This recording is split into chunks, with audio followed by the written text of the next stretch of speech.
Thanks.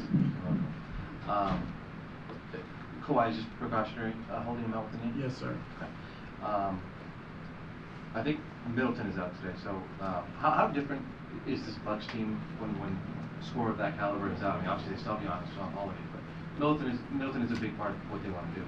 Yeah, I mean, he's a big part of the big three, and what he brings, able to run pick and roll, able to post up, post smaller guards, make passes, but big time 3-point shooter. And so I think last night came off the bench, he had 20, 24 or something like that coming off the bench, and he's been aggressive in his minutes that he's played. And so he hurt us up in Milwaukee, last game. I think come off the bench having 16 or 18 points off the bench, and so he's a big important part of this team, and when they won a championship, he's a big part as well.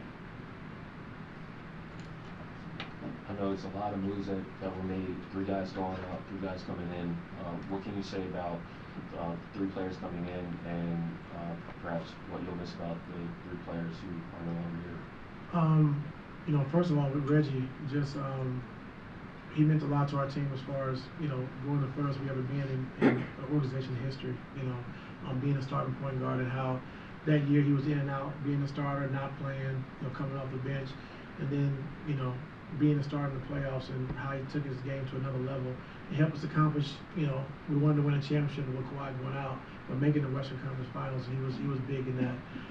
Kennard, just a guy I loved, one of my favorites, and just the development from the first year to the second year being being the best 3-point shooter in the league last year was huge for us, and we just continued kept developing. And then with John, he was great. I think he won some games for us this year with his pace, able to get downhill and attack.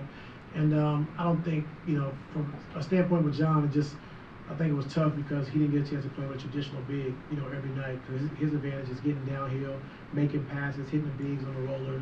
Hitting the roller as he gets downhill, and then also making the corner skips and passes like that. And so when we had to play with that small unit, we really didn't get a chance to see the full John Wall. And so, but those 3 guys were great, for us. And the guys coming in, Eric Gordon, a guy who can handle the basketball, deep range, he can guard, multiple positions. And I think with Bones, just a young guy who can, energetic, who can score the basketball. Reminds me a lot of Lou Will. And then, with Plumlee, just a veteran who been around the league, has been a starter, great passer, great around the rim, around the basket. And so we're just excited, to have these new guys come in. Ty, when it comes to trying to accomplish goal, winning a championship, how does the current pieces now around Kawhi PG is better suited to try to win a championship? Yeah, I think Lawrence and Wing, those guys did a great job, just trying to put together pieces that fit our team and fit around our 2 best players. And so with the range shooting, like I said, with Eric Gordon, I think getting a traditional big, a backup big with Plumlee was great. And then Bones, I think, just energetic, a guy can score off the bench. And now it's my job and the coaches. Well, I think our coaches have done a great job just, this year, just keeping guys engaged, player development guys, keeping guys ready when they didn't play, when they was coming back from injury.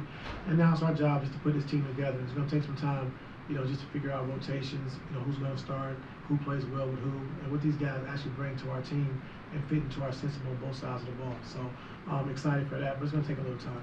You've also said you prefer a traditional point guard. How is this roster now for you? You don't really have a true or... Well, it is what it is. And so it's my job. Like I said, it's my job to make sure I put it together the right way so it works. And so, L and those guys did as best they could to try to figure it out. It didn't happen. And that's no excuse. So now we just got to make sure we put it together the right way, and that's on me. And so we're going to get that done. And Coach, you've had a mix and match all year with guys in and out of the lineup. Now that you have 3 new guys coming in, can you talk about how difficult that's going to be to kind of get those guys acclimated? I hope it's not going to be too difficult. I think with Mason and with Gordon, they've been around. They've seen pretty much all the defenses, all the offenses that teams run in the NBA. So they should be able to come in and fit right in. What we're doing is not, we didn't create the wheel on both sides of the basketball. So I think they should be okay. And then just Bones, just figuring out how they want to play him. I know he's a scorer. He can make plays and make passes, and he's a really good shooter. And so just how we want to play him and how we want him to attack and be a part of this be a part of our thing offensively, like how we want to use him, you know, every single night. And so I'm excited to have him as well. He gives us some pop, some juice.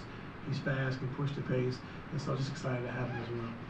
And a follow-up, Kawhi was asked about the KD trade after the game, and he said they got to focus on what we're doing here. Is that an indication of who he is? Yeah, I mean, that's our approach. Like, you know, we can't be worried about what other teams did. You know, teams made some good moves, but we got to focus on ourselves and, you know, how we can get better and make sure we win these elite teams. With the moves that were made, in your opinion, does it feel like the team has, I guess, more tempo to it than it did 48 hours ago? I mean, with John Wall was tempo, you know, by himself, you know, but I have to see, you know, just kind of, you know, put it together and, you know, hopefully Bones, like I said, can push the pace for us. You know, EG can push the pace for us a little bit, and then just kind of see what we have and, you know, kind of who mixes well with who. And if I can, with Kawhi out, what's the starting lineup tonight? We're gonna start Brandon Boston. Oh, thank you. Amir, last one. With Bones, I know he didn't get his playing time in Denver was kind of on and off, and I'm just curious, as a guy that young and with a team set on winning a championship as deep as you guys are, what do you envision his role being on a night-to-night basis? I mean, I think he averaged last year he averaged like 14 minutes a game in the playoffs, you know, being 20, 21 years old. So he's been there. He's been on an elite team that, you know, he played in the playoffs. And so he has that experience. And, you know, just from what I gathered, just watching him play and how he plays, he's not scared at the moment. Like, he's not afraid at the moment. And so I'm just excited. Like I said, I think he's excited. And then we'll just see what we have and go from there. What were your impressions of him in the draft? Also, you guys were big fans of him in the draft as well. Yeah. What were your impressions of him? Yeah, big fans as well. Okay. Let's get ready for Hoop Jab.